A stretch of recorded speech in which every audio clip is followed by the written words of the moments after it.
Mais uma videoaula da Escola Dominical com o professor Lucas. Hoje nós vamos trabalhar o Sermão da Igreja.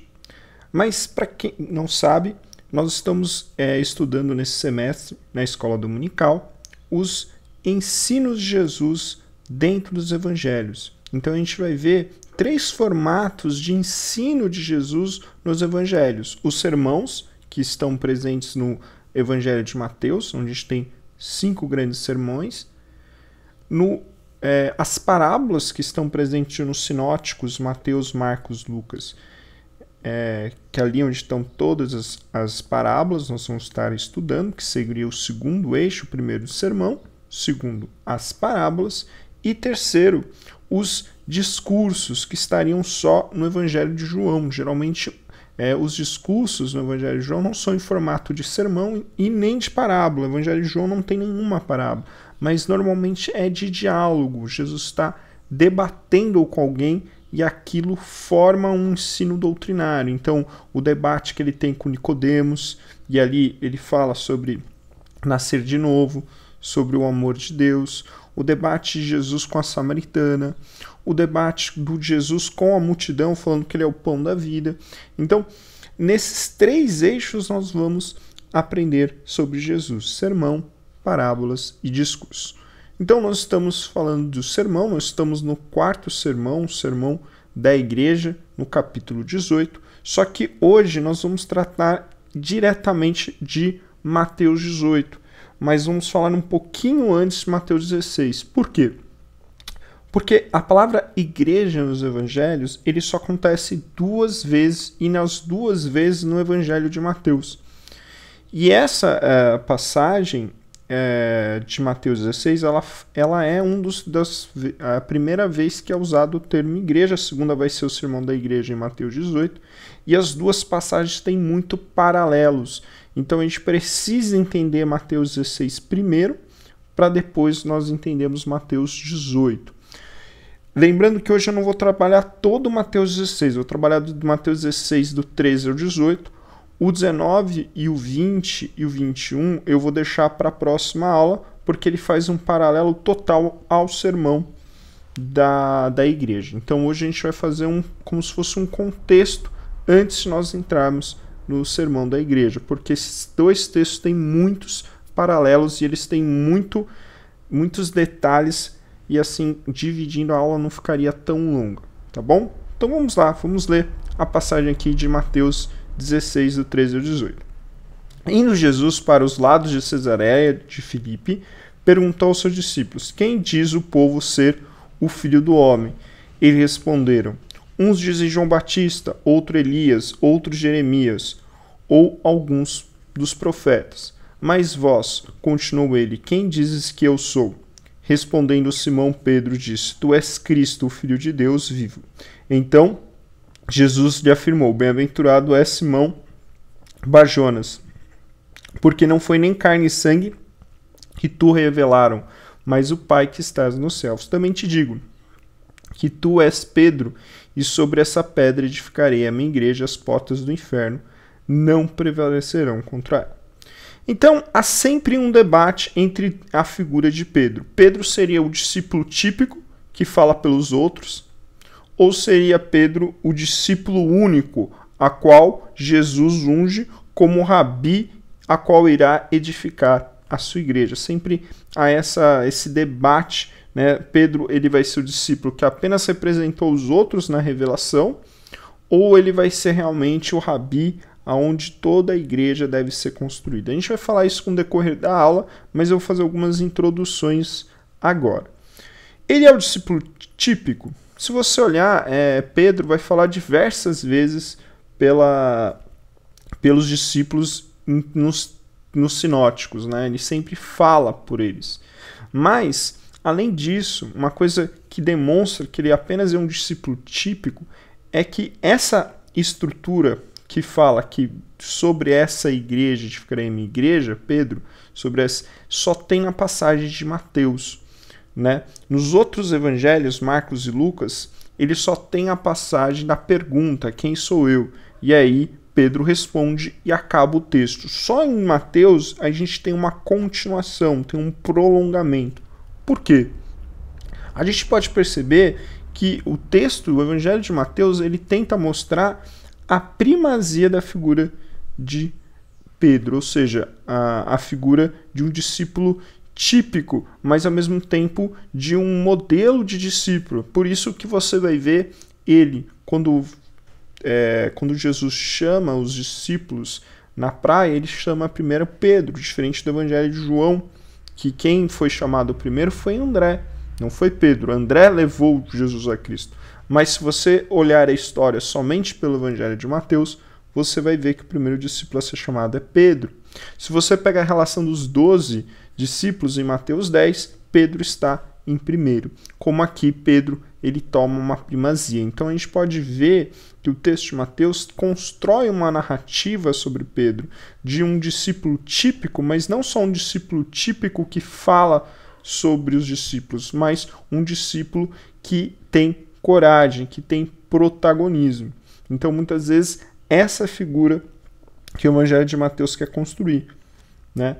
E por que não poderia ser o discípulo único, né? A linguagem pessoal ali é clara. Se você lê no grego o texto, né, sobre essa igreja, sobre essa pedra edificarei minha igreja, não tem como você sustentar que você não tem como sustentar que a pedra que ele está falando é a pedra angular, que é Jesus, e que muitos rejeitaram. Não dá para entender, né? Se você for literalmente, a pedra é Pedro, né?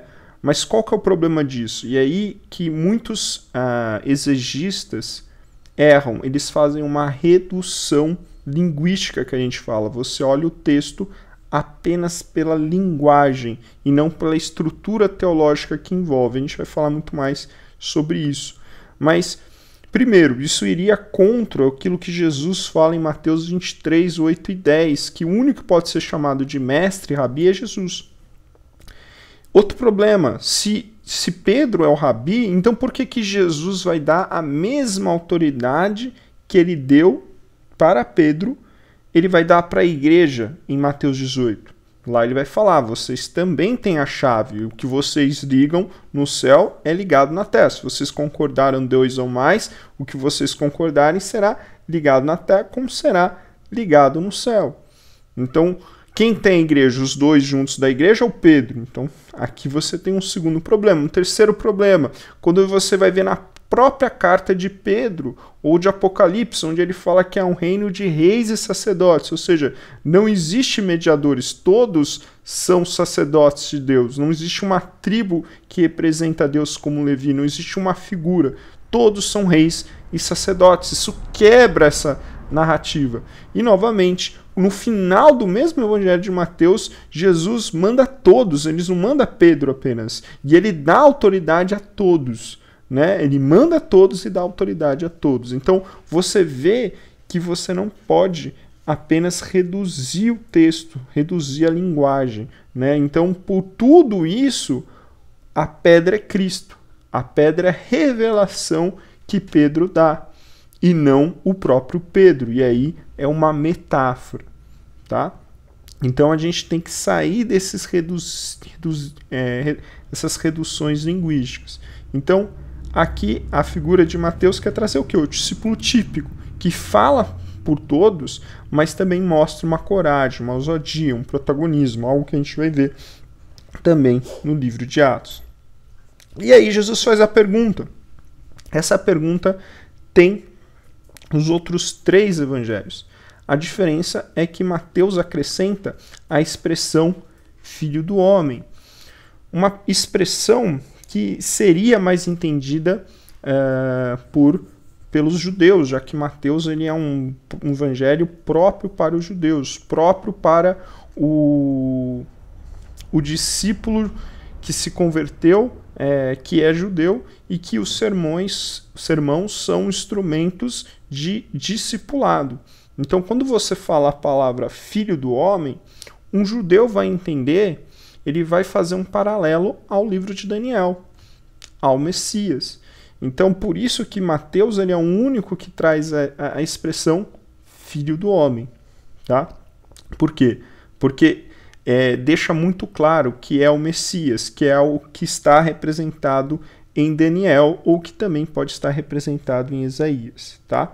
E aí você vai ver algumas possibilidades. Alguns acreditavam que era João Batista, como a gente vai ver em Herodes Antipas, que Jesus seria a ressurreição de João Batista. Outros achavam que era Elias, no sentido que Elias seria o precursor do reino, né? Seria a voz que clamaria no deserto.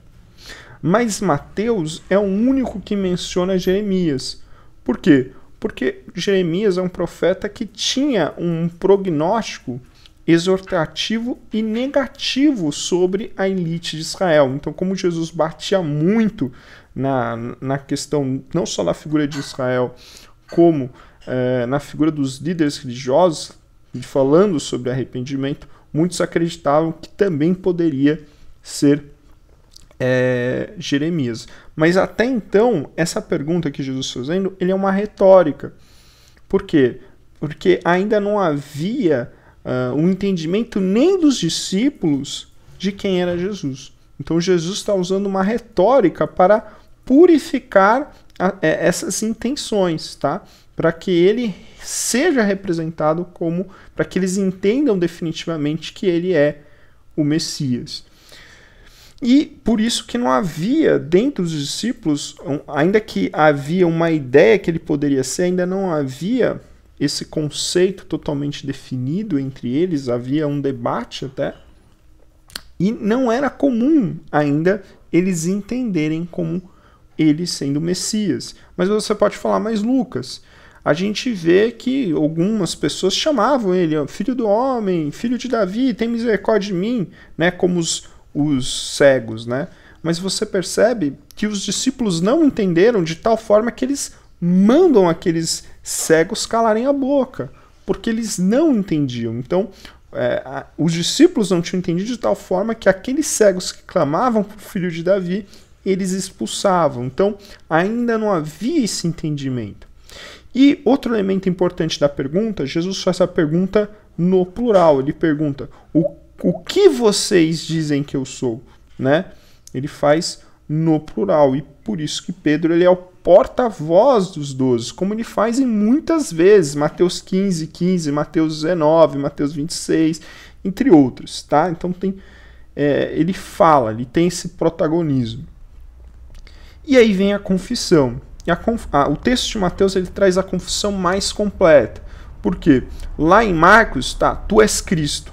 Em Lucas, o Cristo de Deus, né, ele complementa a expressão Deus, porque como é um texto mais para gentios, para ele entender, né, que Cristo do quê? Messias do quê? De Deus.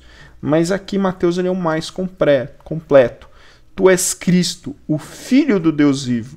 Né? Ele é o mais completo, ele é o Messias, ele é o próprio Deus, ele é o Filho do Deus vivo. Né? Quando ele fala que ele é o Filho de Deus vivo, para o judeu ele é Deus, porque Deus não poderia ter filho, porque ele teria a mesma essência. Então ele é o próprio Deus. Tu és Cristo, o Filho de Deus vivo. Ou seja, você é o Messias, o Filho de Deus, o próprio Deus encarnado, né? Algo que a gente vai ver em João. Então ele é a resposta mais completa. E isso é muito importante, porque é dessa revelação que vai ser o fundamento da igreja. E é aqui que os discípulos vão começar a entender quem ele é. Então essa revelação é algo que os discípulos aspiravam, mas não compreendiam. Você pode ver lá que André, quando conhece Jesus lá, André era discípulo de João Batista, André estava lá no momento do batismo de Jesus, ele viu o céu falando que ele era o filho amado de Deus, que João Batista havia indicado também ele como Messias, e ele vai com Jesus para Cafarnaum. E lá ele chega para Pedro e fala, eu descobri aquele que nós esperávamos. Ou seja, ele descobriu possivelmente o Messias. Então havia esse anseio, mas não havia essa compreensão. Mas aqui ele deixa claro que ele é Cristo, o Filho do Deus vivo. E não é uma complementação da tradição, porque esse discernimento de que ele é Cristo, o Filho de Deus vivo, que está na confissão de Pedro, esse discernimento ele é visto em outros momentos do Evangelho. Isso mostra que não é algo artificial. Por exemplo, quando a multidão vê Jesus dentro de um burrinho, entrando em Jerusalém, elas correm para pegar as palmeiras e gritar: bendito aquele que vem do Senhor. E quando Jesus é questionado por que a população grita essa referência messiânica, ele fala: vocês podem mandar parar todos, mas até as pedras cantariam. Ou seja, aquele momento, aquela multidão também teve um discernimento que Jesus era o Filho de Deus. Ainda que eles perdam isso rapidamente, eles perdam essa palavra, mas eles tiveram aquele momento de discernimento. Então, esse discernimento acontece em outros momentos na Bíblia. Então, ela não é artificial, você vê outros paralelos, como eu já tinha falado dos cegos. Então, você vê que esses tipos de confissões são sempre discernimentos vindos de Deus, seja do cego, seja da multidão, seja aqui da figura de Pedro. Então, você vê que a ação do Espírito Santo está para abrir os olhos das pessoas para receber Jesus como o Filho de Deus. Então, a confissão, que é uma revelação que os discípulos aspiravam, mas não tinham certeza, e Pedro aqui demonstra certeza, ela não é uma possibilidade artificial que a tradição colocou posteriori, não, porque você vê outros momentos a mesma coisa acontecendo. Então isso deixa claro que a autoridade vem de Deus, e Pedro a revela. Então não é por Pedro que tem a capacidade, mas é Deus que a revelou. Como a gente vai ver em Mateus 18 depois. E aí vem a célebre frase, né? Pedro é a pedra, né? E aí a gente tem que entender as metáforas, né? Porque se a gente for ler literalmente as metáforas, em 1 Coríntios 3,10, Paulo é o sábio construtor que constrói a igreja. Em Efésios 2:19-20, os apóstolos e os profetas são os fundadores da igreja. Em João, em Apocalipse 1:18 e 3:17, Jesus é a pedra angular, né? Então, você percebe que existem várias figuras. Então, a gente tem que entender qual é a figura sobressalente, né? É isso que a gente tem que fazer? Não, a gente tem que entender sempre o texto dentro de um contexto teológico para interpretar. A gente não pode fazer um reducionismo literário. Então, conhecendo a teologia não testamentária, o que a gente indica? O texto indica que Cristo, como fundador e o construtor da igreja, e a revelação de Pedro, uma pedra que constrói essa fundação de Cristo. Então, Cristo é o fundador, Cristo é o que tem que expressa a autoridade, é o construtor, e a revelação de Pedro é uma pedra que monta essa igreja fundada por Cristo. Então, a pedra está na revelação e não na figura dele. E eu consigo entender isso não vendo literalmente a metáfora, mas entendendo o todo da metáfora, como a gente tem que fazer nesses outros textos que eu citei aqui. Eu não posso ir literalmente. Então, essa figura típica do discípulo que fala para os outros, que Mateus quer mostrar uma certa primazia, e a primazia que Mateus quer mostrar é a revelação que Pedro traz, e não a própria figura de Pedro apenas. Então a gente tem que entender a figura por todo o contexto teológico não testamentário, que não se repete, mas sempre vai trazer autoridade a Jesus e à igreja. Tá? Então a gente tem que ir além do literalismo textual. É uma coisa que a gente sempre entende na hora que a gente faz uma exegese. A gente tem uma tríade, a gente tem que ver a questão da linguagem, a questão teológica e a questão histórica. Muitas vezes as pessoas vão na redução da linguagem. O cara sabe grego, acabou, o cara sabe tudo. Não basta você entender apenas em grego, você vai ter que fazer essa contextualização histórico-teológica, senão é um reducionismo linguístico. E aí Jesus usa pela primeira vez o termo igreja. A palavra igreja aqui, ela é traduzida no grego eclésia. E essa expressão eclésia também não é uma atribuição artificial colocada posteriori dentro do texto. Por quê? Porque se você pegar a maior 100% das passagens do Antigo Testamento que Mateus cita, ele sempre ele usa sempre a tradução da Bíblia do Antigo Testamento em hebraico da Septuaginta, ou seja, você vai ter a versão que ele utiliza normalmente para escrever as passagens do Antigo Testamento, ele não vai direto no original no hebraico, ele sempre vai referente à Septuaginta, ou seja, ele sempre usa o Antigo Testamento traduzido para o grego. Então, toda vez que você vê ali, você está lendo ali o Evangelho de Mateus, e o Evangelho de Mateus cita uma passagem do Antigo Testamento, aquela passagem, você vê que ela é igual, muitas vezes 100% igual da Septuaginta.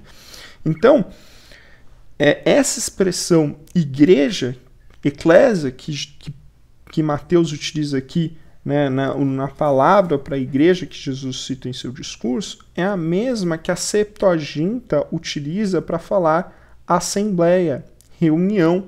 E ela tem a base da palavra hebraica qual, que é usado para se referir povo de Deus e Assembleia de Yahvé. Então você vê que há um paralelo do termo que Jesus está utilizando, porque é um termo comum na Septuaginta e um termo comum na raiz dessa palavra, né, que é transliterada, né? Essa palavra geralmente eclésia, ela translitera kal, que é Assembleia de Yahvé, que é povo de Deus. Ou seja, o que Mateus quer então traduzir o que Jesus está falando? Que Jesus está estabelecendo uma direta continuidade entre Israel do Antigo Testamento e o Novo Testamento.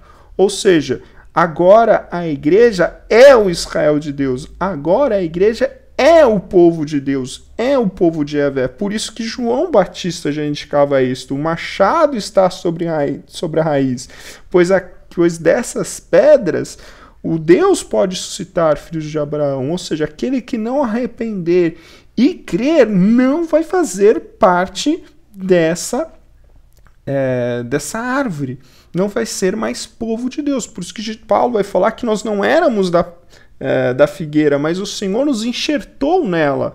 Por quê? Porque agora o que nos leva a fazer parte do povo de Deus não é mais a nossa genealogia, mas é a nossa fé, é o nosso arrependimento e fé. Então a igreja de Deus não tem mais relações étnicas nem nacionais, mas é todo aquele que crê. Por isso que Jesus fala isso para a samaritana, né? Que não importa agora se é o templo de Jerusalém ou de Samaria, mas todo aquele que crê será salvo. Ou seja, todo aquele que crê, não importa onde, porque Deus está procurando verdadeiros adoradores. Quando ele fala essa expressão verdadeiros adoradores, que significa aqueles que verdadeiramente creem, aqueles que entendem a revelação, que é a revelação de Pedro aqui anteriormente. Todo aquele que crer como Pedro creu vai ser uma pedra que constrói a igreja do nosso Senhor.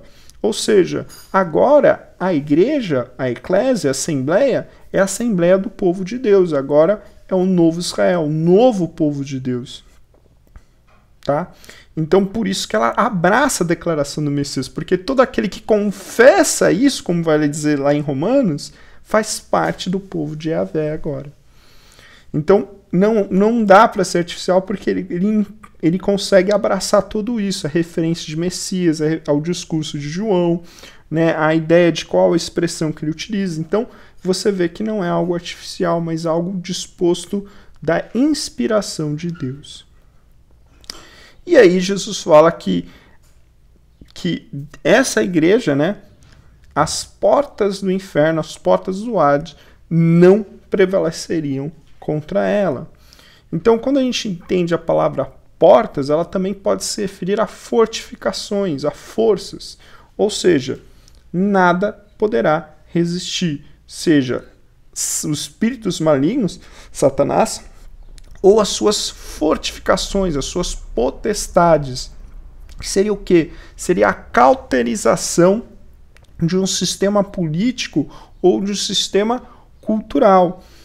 Ou seja, nada irá resistir à igreja. Isso é muito importante. Nada irá resistir, seja a cultura, seja a política, seja o espírito. Nada. Por quê? Porque estamos edificados sobre a autoridade de Cristo. Outros estudiosos não vão olhar só para a porta, mas a expressão Hades, que se relaciona muito com Apocalipse 1:18, que diz que Jesus teria as chaves do inferno e da morte, ou seja, que a autoridade está sobre todas as coisas, né?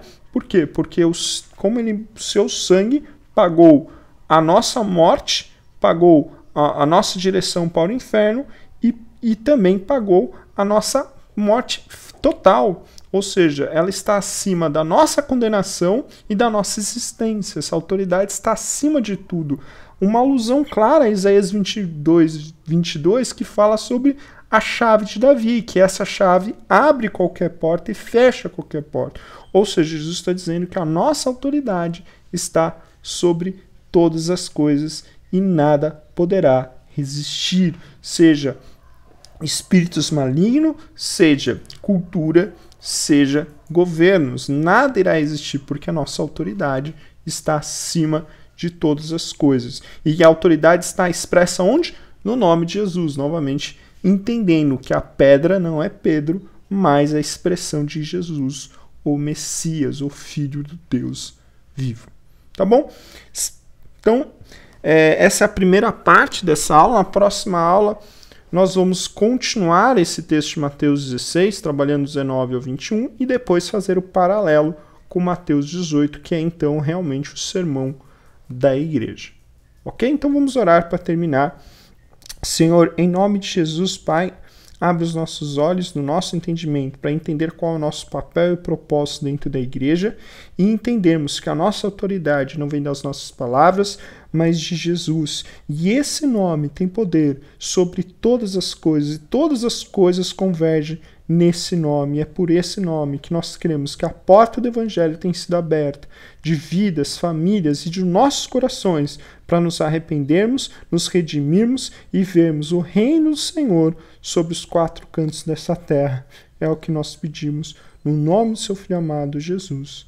Amém. Espero que vocês tenham gostado. Abraço, até a próxima aula.